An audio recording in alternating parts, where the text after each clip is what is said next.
All right, welcome everybody to the first three-man edition of the All We Do Is Talk podcast. Joined here by Nathaniel and Eric.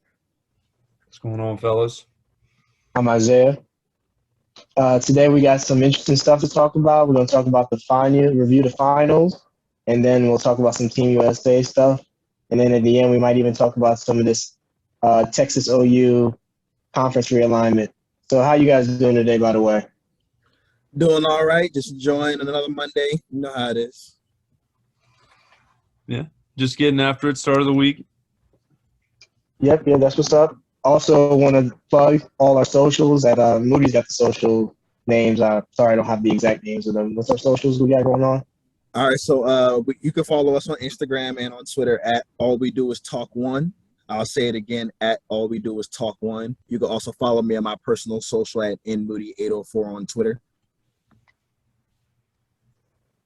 Anybody else want to give out theirs? Oh, well, yeah, you can follow me at Eric13 O'Brien on Twitter. Get the hot takes. Right now, my Twitter passes through my mind of what it is, but it's on the profile page of the All We Do Is Talk Twitter page. So the one with Isaiah, I think it's Isaiah's Twitter is at capital Harris 41. Yeah, okay, that's what I figured.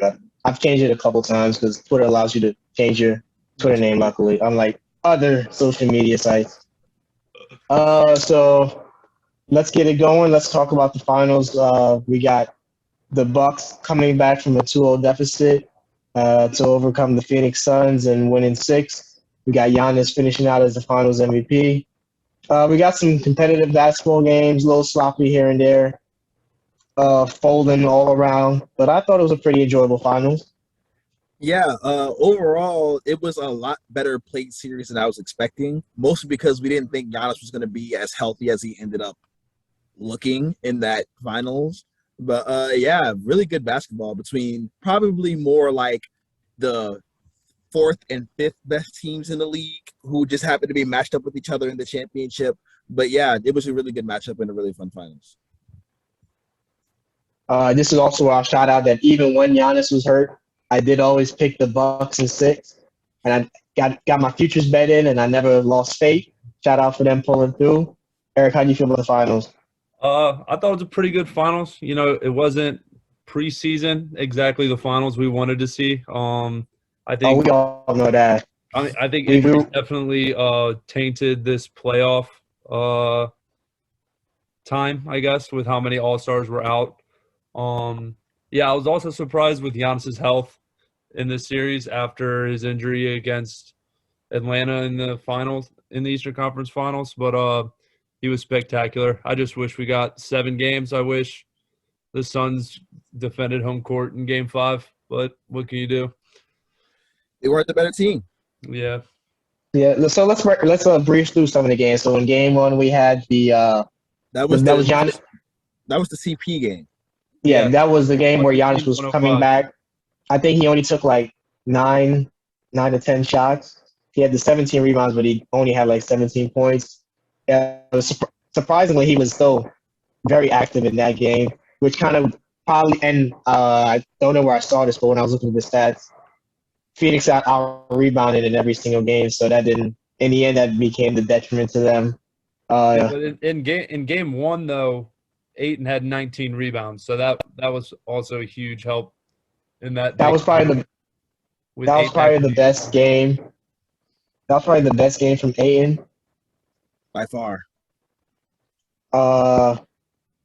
Then we had also in Game 1, Chris Middleton and Joe Howard were pretty terrible in that game. And the Bucks were cut it down to 5. They went on their last minute run, and then the Phoenix. Chris Paul went on that little stretch where he started going off, and he put him away in Game 1. Then in Game 2, we had a Devin Booker game. Yeah, that was Giannis game. Suns won by 10 in Game 2. And it was how did Devin Booker play in that game? That was Giannis had 48. That was his first 40-point game, and that one. That was Booker's better game though. That was a really good Booker game that they won. Booker was big in 4 and 5. He wasn't that great in 2. I'll go check right now. I thought he was the better of him between him. Oh, That was the Mikal Bridges game. Yeah, that's what it was. The Mikal Bridges game. That was the Mikal Bridges game. I mean, Aiden saw that's when you saw the cracks in Aiden. He looked a little young for the moment. Giannis put the 42, and that's when it really looked really. That's when I really thought the pressure on Phoenix got really turned on because it looked like they had no answers for a healthy Giannis for the whole series, and that kind of, in the end, put the series Yeah. and turned. It was the death nail. But Book actually was. I forgot about. He was really bad in the first half of game 2. Then he hit like 7 threes in the second half, and that's how they staved off Milwaukee for that entire game. That was 2. a game where they shot really well from three. They made like 60%, but they made like 11 in the first half. It was really something crazy. Then we had game 3, which was the Bucks blowout, another 40-point game from Giannis. They defended home court. They looked like the more desperate team. That's what that game you expected to see. I didn't, even if the Suns won, they weren't just going to sweep them. So I think we'll just breeze past game 3. Bucks held it home court. And then the 2 blown leads by Phoenix in games 4 and 5. Game 4 was really big because they had the Giannis block. That was the Giannis block game. That's when you really saw that DeAndre Ayton really, the matchup between Giannis and DeAndre Ayton really took a turn for the worse in that game, in my opinion. And that's when you really found out that. I was trying to tell you the whole time. I told you on the preview, this is a bad matchup for DeAndre Ayton because Lopez is his size, but can also stretch the floor from 3. So it keeps Ayton out the paint. And then his other assignment is Giannis. Like, Monty didn't put him in the best position, but they didn't have another choice. Oh, we also had in game 3, what we forgot was there was a Dario Saric ACL injury in that game. Maybe that's not that impactful. It put Frank Kaminsky on the court, and that I'm going to say Frank right there Kaminsky that gave him some good minutes. One time. They left him open for like 6 minutes where they're like, oh, yeah, Frank Kaminsky's on the court. But that injury probably hurt Phoenix's depth problems because now they had Ayton playing. Now Ayton really had to match Giannis, and his youth really looked. His youth and conditioning can be called into. He had a struggle handling the ball, and he struggled finishing. He seemed tentative the whole series. Giannis defensively really did a number on him, and they started taking advantage of him. Like even Brook Lopez and Bobby Portis, they smelt the blood. And then we had the most important, the Game 5, which will be famous for the Jrue Holiday steal of Devin Booker, which led to the Giannis. Yeah, of all the things that could have happened, when I watched that one live, that play is still crazy to believe because he could have easily got called for the tic-tacky foul if the refs really wanted him to, but like they let him play. So know that they would let him play. And then Devin Booker also dribbled into a triple team, which absolutely. Devin Booker had at least 2 open looks before he finally dribbled into that turnover. But that's the Jrue Holiday game. All these games seem to have a theme about one guy stepping up. That game 5 is probably the best game of Jrue Holiday's career. I think he had 27 points, 13 assists. He finally hit all those step back shots like Steph Curry that he be taking, which I just don't understand. But he got it done on that night. And his defense was that also yeah. Oh, that was also the moment when they were fully all in on the Jrue Holiday picking up Chris Paul for. That was basically after game 3. Was that the Pat Connaughton game as well, or was that game 6? The game 5 was the Pat Connaughton game. I think that's game 5. Game 5 was the Pat Connaughton game. He hit 2 3-pointers in the first quarter because I bet the over, and he hit it in the first quarter. We also skipped over the 40-point Chris Middleton game and the fact that Giannis game and the 2 40-point Devin Booker games. So game 4 and 5 were the 2 40-point Devin Booker games, but really he was playing into the Bucks strategy as they were taking away Chris Paul, and he was just playing ISO basketball. And then which game did Chris Middleton have the 40 points? Was that game 3 or game 4? Because Giannis didn't have 40 points in that game, so that was game 4. That game 4 and 5 really Phoenix looks back. Games in the series. Game 5 especially because they were home, and if they had won that game, they probably would have won the series, or at least we were at the 7. So they would have got a chance. They would have won one more home game, so that'd been nice for the fans. But Suns and 4 guy found out that when they got back to Milwaukee, it was just actually turning into 4 straight losses. But a team that they had only lost 3 games the whole up until then. 4. When they lost 4. They lost to the Lakers twice and the Clippers twice. So, and then when they got back home, me and Moody were pretty on they were going to put him away. Once they let that series get back, it's a put away game in Milwaukee, as we saw, and what I'll claim the greatest finals closeout performance I've ever seen, because I didn't see the legendary Magic Johnson game, was the 50-point game from Giannis, where he just looked like he was playing with little boys, to say the least. Just absolutely dominated them. They had no answer. His jumper was going, like when the free throws were going. The free throws were going because at home he concentrated much better. Yeah, it was tough on Phoenix. They overachieved. They had hit their peak. They probably had hit their peak much before that, but they had gone as far as they could go. The Bucks had finally imposed their will on them for the first time in that game 6, and that was a wrap.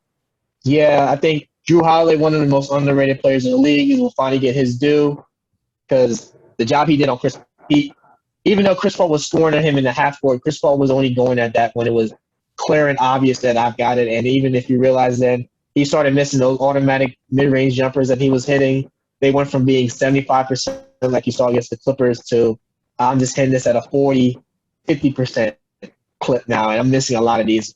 And Drew Holiday did a good job. Chris Middleton was actually pretty terrible in this series, and that's why he probably was hugging the trophy the most during the ceremony, because he had that 40-point game. I think terrible is a reach. Yeah, he was he 24, 6, and 5, 45% from the field, 35 from 3, 90% from the line. Like, I think the 40-point game probably inflated those numbers, and he was really bad in games 1 and 2. He was pretty non-existent. But you would think, but listen to Booker, who had 2 40-point games. He was 28, 3, and 4 on 45, 27, 87. So he was amazing scoring in his mid-range, but Booker really left. I thought his passing left a lot to be desired. I thought his awareness, his face, he doesn't handle the ball. Yeah, so maybe that's what threw off his timing. But I mean, his scoring-wise, he was pretty elite, and I thought defensively they picked on him and Chris Paul and their size. That in the end, that's what got Chris Middleton and Drew Holiday really going. They started putting Chris Paul and Devin Booker on the block. I would have liked to see more adjust. I'm not going to let Phoenix off the hook. I thought Mikal Bridges spent a lot of time guarding Middleton, but when he wasn't guarding Middleton, he was guarding him, and Jay Crowder were doing too much guarding of too much Giannis being guarded by everybody. He was taking advantage of Jay Crowder, who had a couple good games, but back-to-back finals losses for him. I'm sure LeBron was happy to see that. Then no salsa for him. And then Mikal Bridges, he also looked really young and not built for the moment, because they started taking advantage of that was a him. different level of basketball. And when you reach the finals, you're going against the best team that's scheming against every single body. Like, if you got any weaknesses, you were going to get exposed, and that happened to some of the the role players for Phoenix. And like I said in the preview, in the end, I thought Milwaukee having experienced players, because this is a league where experienced players win. In the end, that's what happened. They had Drew Holiday, who's been on playoff runs with Philly, with Andre Iguodala in those days, even with Anthony Davis in New Orleans. Sucks for New Orleans that they trade away 2 players back-to-back years, and then they go on to win championships. And then Chris Middleton and Giannis, who have been doing it forever. So I guess we'll just wrap it up with talking about some of the future prospects of these teams. One, I'll say Giannis is clearly staking his claim that he's going to be jumping up in the rankings. I don't know if the Bucks will be winning a bunch. This might be the last time they win a championship. I'm not saying that I don't see the next dynasty coming, because the player movement is so ridiculous. But if Giannis is staying there for the rest of their career, they'll probably get their hands on one. But I think we'll probably have more of one of the situation where they max this out, and Giannis sees in the end he has to move on. But he's got the 1 championship, the DPOY. He should have 2. He should have 2 DPOYs, the one that they gave to Rudy Gobert. Rudy Gobert should not have 3 DPOYs. I think Giannis has 1 too many, but okay. He deserves it. If Rudy Gobert got 3, Giannis definitely deserves it. Rudy Gobert shouldn't have any either, but that's a different discussion. That's a different discussion for a different show.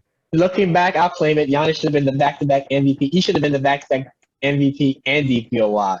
And that would have been, looking back now. Look, let's not start hyping up Giannis like this superhuman when we know that if Kevin Durant wore a shoe size that was smaller, he would have been knocked out in the second round. And I'm not saying they're going to win a bunch. Like I said, he's not going to. I'm not saying he's going to lead him to two three-peats now. But Yeah. looking back, like Rudy Gobert got played off the court because he looked like a man amongst boys against Terrence Mann, who never did that ever again, who will probably never do that again. That DPOY probably belongs to Giannis. He should have two DPOYs, and if they gave him that one, they probably don't have to cheat and aid Anthony Davis or the next guy out of one. But he probably should have got two, but he's got his two MVPs, which I think he thoroughly deserved. He's got his championship, his finals MVP. So I think that's for sure going to jump him above the Charles Barkleys, the Karl Malones, if he stays healthy and finishes out. He might never. No one's probably going to ever catch Tim Duncan, and he might never catch Dirk. But luckily, he doesn't have to finish his career like Charles Barkley or Karl Malone. Dirk. Yeah, he's already got the same amount. He's already got the same amount of you can definitely catch Dirk. He's got more MVPs than Dirk, and he's a better defensive player and all-around player. But Dirk was there. What Dirk did in his run. Yeah, of course, he was amazing that playoff run. But what Dirk did, Dirk's career is just he's top 10 in the scoring list. I don't know if Giannis is going to have a career. Giannis is 26. He's got more time before he can start. But Dirk is achievable. Duncan is harder, but Dirk is achievable. It's achievable, but I will say, like we seen with he almost tore his knee in one game. Him and Anthony Davis just play a different style of basketball and like Joel Embiid, where like we saw with Kristaps Porzingis, they're always just one major injury away from losing that supreme athleticism that puts you above. And Giannis still has a chance to develop his skill, but I'm not saying he's going to ever be a Kevin Durant shooter. But the free throws, I mean, the way he was shooting free throws, like I always said, his free throws don't look broken, but when he gets in his head, he can knock them down. Luckily, they were home. But 17 for 19 is just impeccable. But as for the Bucks, I don't really know where they go from here. They're going to have to keep. They got their core signed up with Chris Middleton and Jrue Holiday. I think Jrue Holiday he's got 2 to 3 more of this type of level of production out of him. He's always hurt. He's always hurt. He's hurt a lot. I'm surprised he stayed healthy for the playoff run. But he's a guy that's proven in the playoffs that can lock up the small guards like he did to Dame and CJ a few years ago, like he did to Chris Paul this year. That's a good piece. I don't know if he's movable for a better piece and they gave away a lot of picks to get him, so that's up in the air. I really think the next question is what they do with Chris Middleton. I mean, he's the signed up for the long run. Are you trusting him? I'm still on the idea that I don't really, in a healthy regular type of playoffs where there isn't as many injuries, is Chris Middleton going to be a solid 2? Now, I will say him and Jrue Holiday held it down for those 2 games against the Hawks, so they did earn their keep this year. But they're kind of locked in. They've got Pat Connaughton. He's going to be coming in for a contract. Apparently, Bobby Portis, the way he played, he's probably priced himself out of getting re-signed with the Bucks for cheap because he's probably going to want to move on to go get more money. So their GM has proven that last year I applaud him for the Jrue Holiday move. I actually thought getting Jrue Holiday over a Chris Paul was the right move, and it might shine down on them now. It looks really good. But they've got with Giannis, the pressure is going to always be on there. He's not just going to be down for winning one championship, and he might be locked up for that Supermax, but at any moment they could just become disgruntled. So they're going to have to they've got some hard work ahead of them because, as a Nets fan, I think, like you said, they were one Kevin Durant shoe size away from not being there. PJ Tucker, they're probably going to want to bring him back if you have to bring back PJ Tucker. Luckily, I will say they're going to get back Dante DiVincenzo, which kudos for them. They did have an injury, and they did overcome. He was their starting breakout player of the year, starting shooting guard. So he's going to need a new contract soon. I mean, they don't have, outside of Brooklyn, they don't have anybody to fight through in the East. I mean, everybody was high on Philadelphia. I wasn't, but Philadelphia, even if they return Ben Simmons, I don't think they're bringing Ben Simmons back. So unless they can't go get James Harden. So I don't know who they passed up on that already. Bringing back, they passed on it. So I don't know who the Sixers are bringing back. That's going to make them better than the Bucks or the Nets. I won't disrespect. Go ahead. I won't disrespect the Hawks either. I mean, I like their young guys in Cam Reddish and DeAndre Hunter, and both of those guys were hurt for the playoffs most of the time. And we saw a couple Cam Reddish good games. Now they also have Gallinari coming up, and then Bogdan signed through. So they're gonna and then they have to pick between John Collins and Capella. So they got to make good decisions. But in the East, I mean, I've been saying I said it all year that I thought the Bucks and the Nets were the best two teams in the league. Now the East, I think the East is a little bit stronger than people are letting on how good it's become. It's The top Knicks, heavy, but it's gotten deeper. the Knicks could always go get a Bradley Beal or Bradley Beal and a Damian Lillard. So What do you think? What do you think it will take to get a Damian Lillard out? Like, if the Sixers offer a package for Lillard, like if Simmons, Simmons is Maxey, right? That's his name. What's Maxey? Thibault, Yeah. Thibault, Yeah, Maxey, the Sixers could definitely put a package together to put Dame next to Embiid, which would be lethal. that'd be pretty lethal. I don't But think Portland's doing it. I mean, they're taking calls for CJ, but still shooting. Like, you still have like shooters on that team, so you bring Ben Simmons in with more shooters around him. Like, I think that could. I will even say, even though I'm still high on Simmons, let's say if they just have to settle for McCollum and Covington and some picks for Simmons. Hey guys, this ain't the Sixers show. We gotta talk about the Bucks and the Suns, so let's not get too off track. We're talking about the Bucks and their future prospects of winning championships, and really it's just the Bucks and the Nets. But like the Hawks, they overachieved. Who else in the Knicks? They were terrible. Who else was in the East? It's like the Heat were pretty bad. The Celtics, the Celtics have good. The Celtics have two all-star caliber players. I think they're a little overrated. They passed up on him last year. It's too late for that. He's available again. I like Indiana. I think Sabonis has another jump in him, and if they can build that team around him, now apparently they're looking to trade off Brogdon. But that's it for we're wrapping up the Eastern Conference. Really talk with the Bucks before we move to the West. But it's really just Bucks and Nets, really. Yeah, it's Bucks and Nets. Yeah, in the East. And Sixers if they get it together.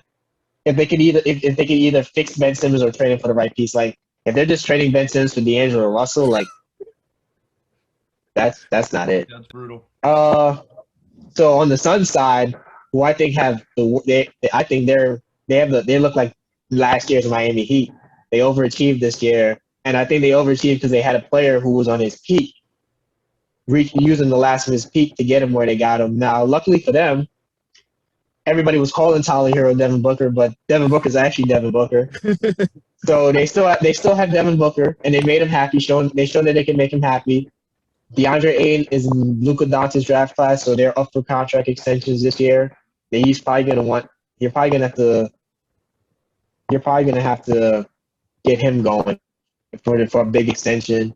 And Mikal Bridges is also in that draft class. You're probably gonna have to extend him out. Zach Lowe said he's gonna be a $20 million per year player. So you're probably looking at a $25 million per year player and a $20 million per year player. And then the Chris Paul question They're going to be in mark. a luxury tax if they keep Chris Paul. Now, ideally, if I'm Phoenix, I would be okay if Chris Paul opted out and moved on. Now, I just don't see where Chris Paul is moving on to. I knew that was coming. Apparently, according to everybody, LA is bringing in Westbrook, Chris Paul, DeMar DeRozan, and Kyle Lowry. And don't listen to that Westbrook name. That Westbrook name's not a name. That's not a real name. That's the one I think is going to happen. That's the only one I think you have to settle for. But we can't. I think you could fit him with the KCP and Kyle Kuzma contracts put together and some picks. You think Dennis too?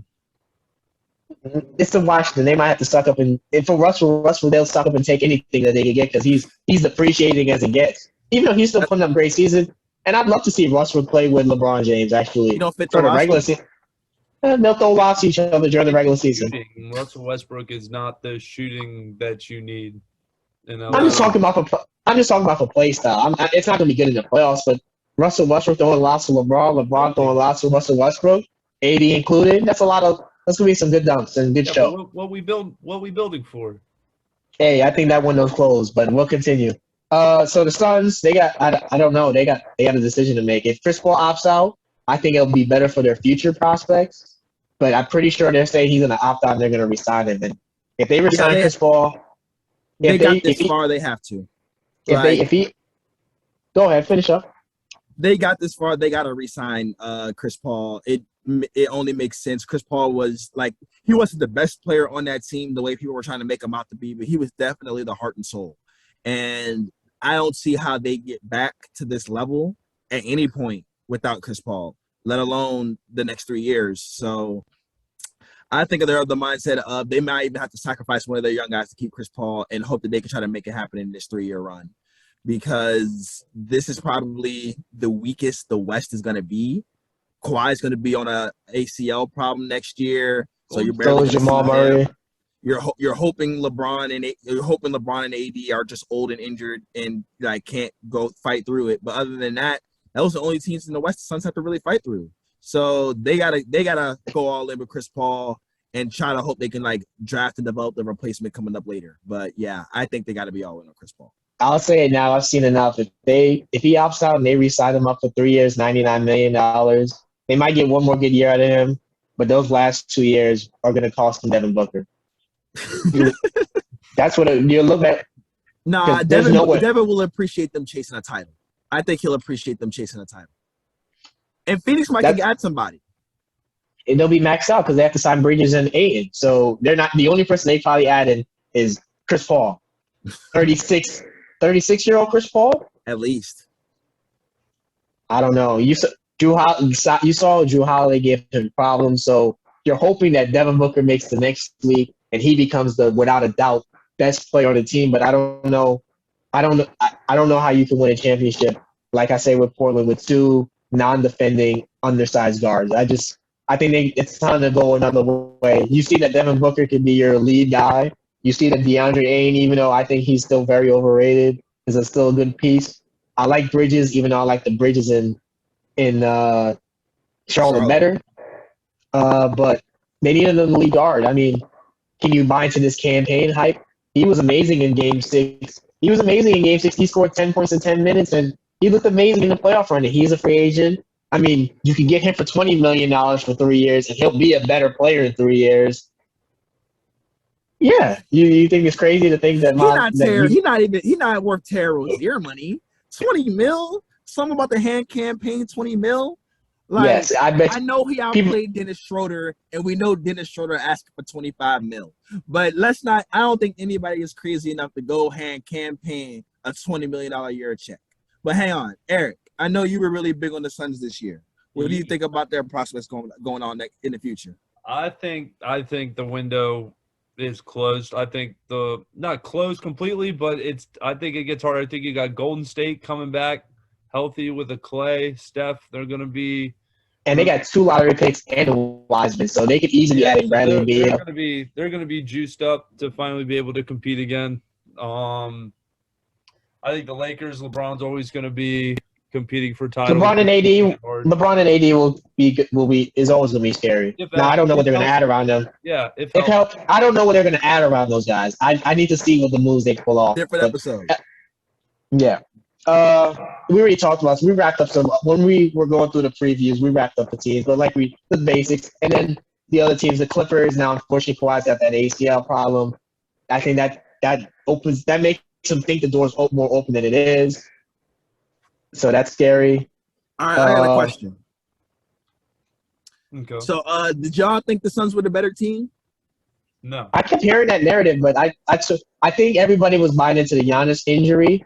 But even with the Giannis at 75%, I'd still think the Bucks were a better team because we saw against Atlanta how good Brook Lopez can be in times, how good Bobby Portis can be, and in the end, those guys, Bobby Portis was the second best player in the closeout game. So I mean, like Eric said, the window. Suns were the better team. Oh, I think the Bucks are the better team. Absolutely. I think just they don't have anyone to defend Giannis in that aspect. Like, there's no. Hey, go stop him. They didn't have anyone for that. And they had Drew Holiday, who they can put on Booker at times for defense, and I think it was a good matchup for the Bucks. Yeah, the Bucks were the best. They come out the winners of the playoffs because somehow they ended up playing Atlanta, and they played the 2 overachieving teams. So I mean, but they did beat the Nets, and then the hardest team they played. The finals, we got the second round. The second round was the finals matchup. We got Nets versus Bucks in Game 7, and that was the best series. And the Nets were banged up half the time. But other than that, I mean, we could preview who do we think are the real contenders in each conference. So I think we said in the East, Bucks and Nets are the real contenders going forward in that conference. Yeah, in the East, Bucks and Nets definitely. Now, In the free agency and West, draft. That was saying the free agency and the draft hasn't happened, so no for player right movement now. has happened yet. Yeah.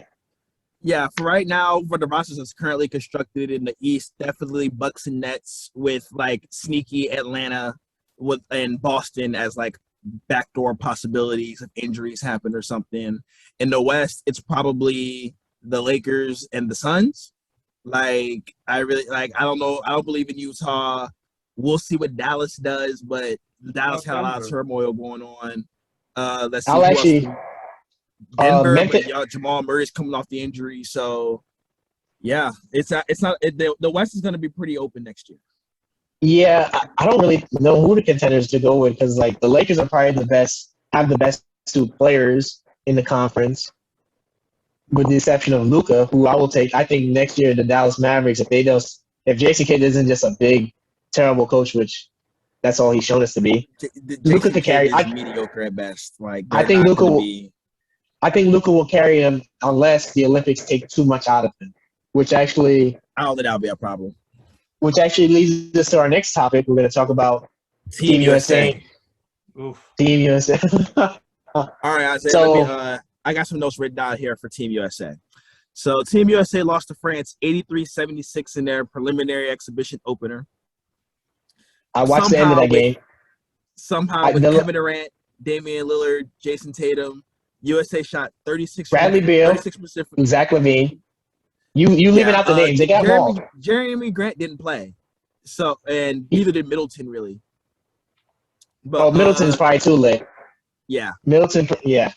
USA shot 36% from the field, 31% from three, and 76% from the line. Like, that's pretty unacceptable when you're being defended by Evan Fournier to shoot that low from the field. And I'm looking at Pop, like, for a lot of their issues going on right now. Like, we know it's not a talent thing. And against France, they missed some wide open looks that those guys would never miss. But the offense has been pretty abysmal. 76 points in the opener. They were in the low 80s, 70s throughout the exhibition games back in Vegas.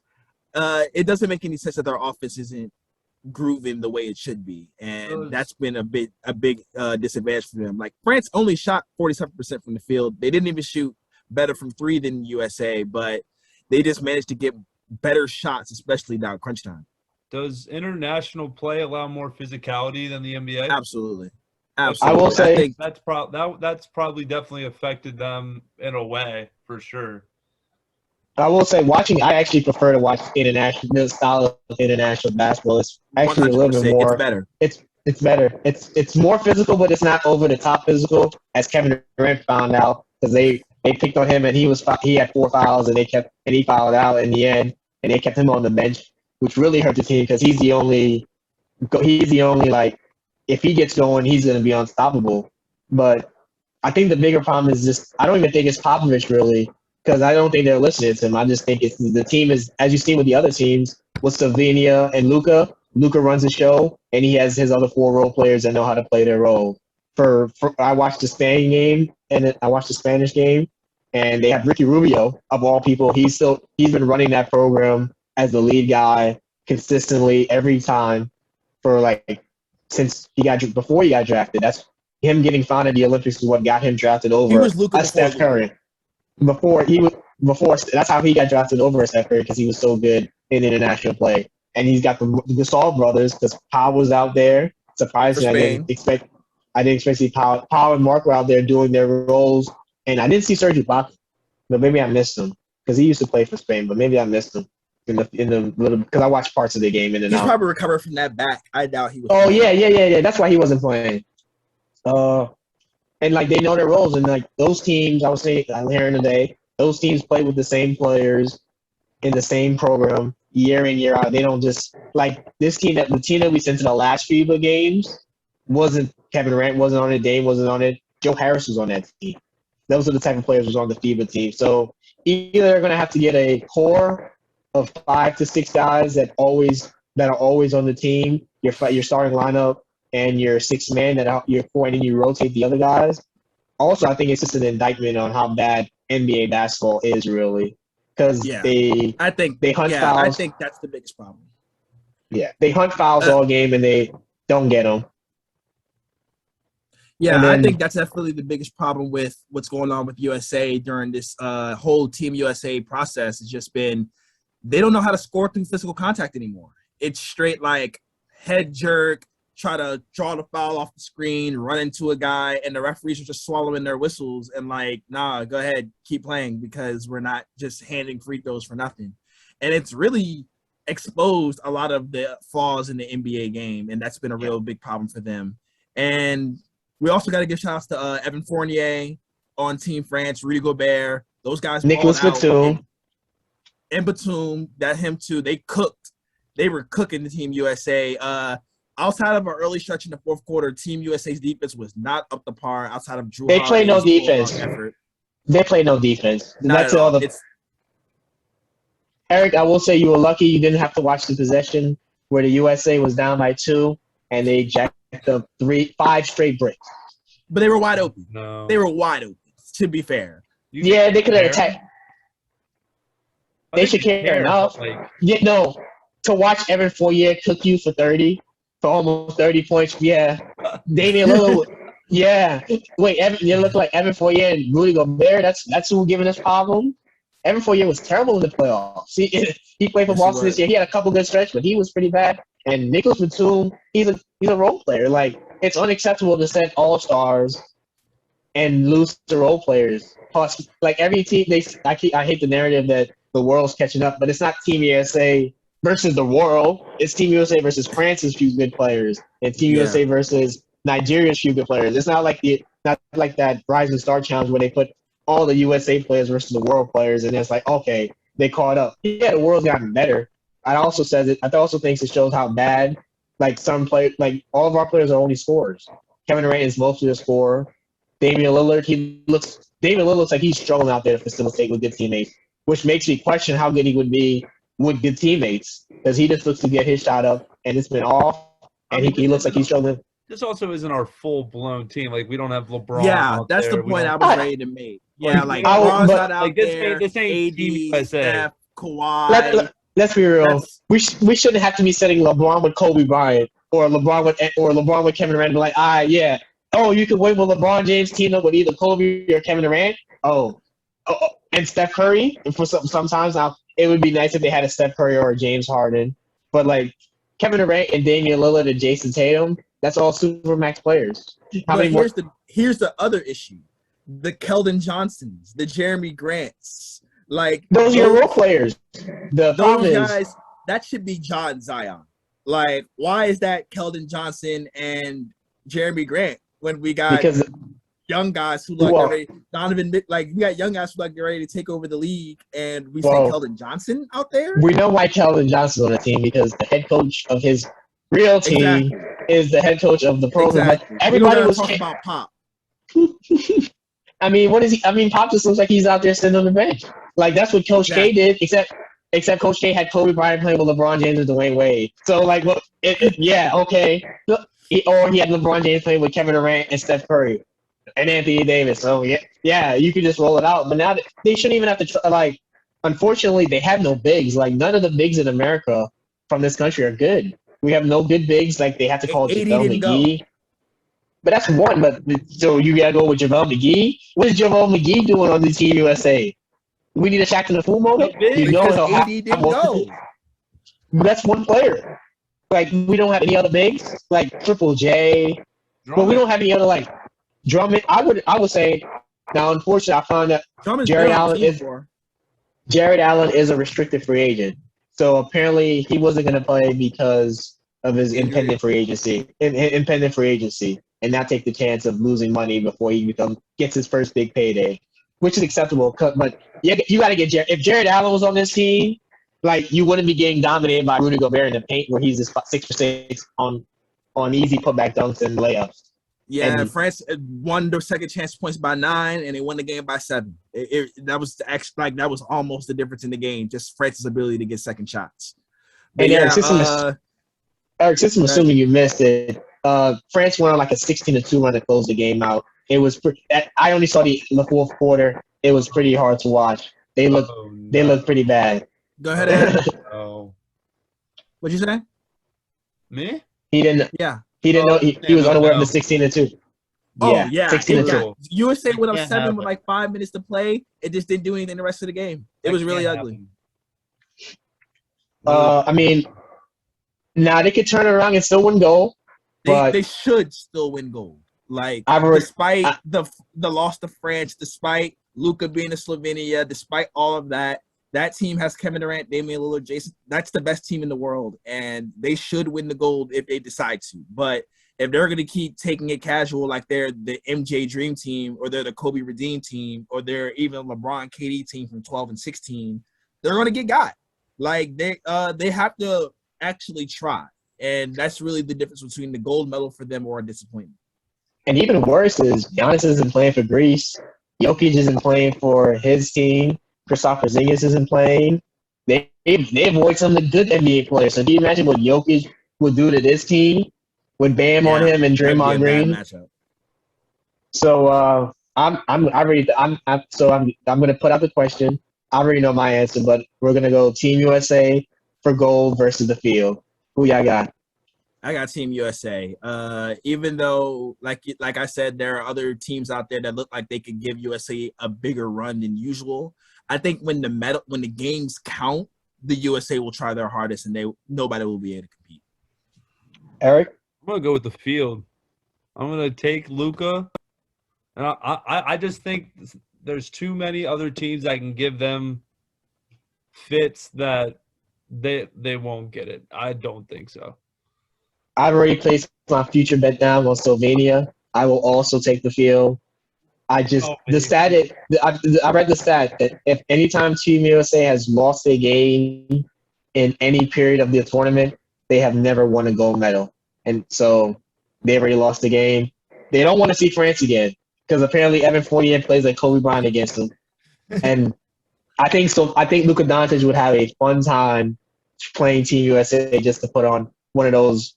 Like he had 40, 10, and 5. He had 48, 11, and 6 in 40 minutes. Like he smoked Argentina. It really, like, you wake up and you're like, Luka got 50. Like it's really crazy what he's doing right now. Yeah, so I mean, and also Spain looks really good.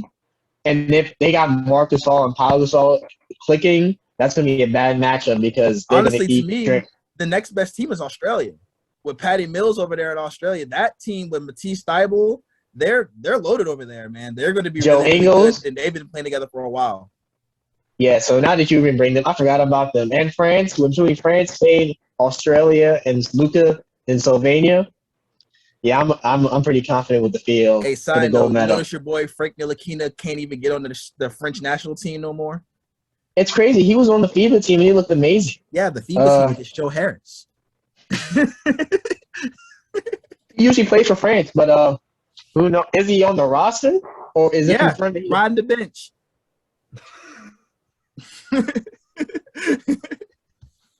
Damn, sucks for him. It's been a hard career. That's what happened to you.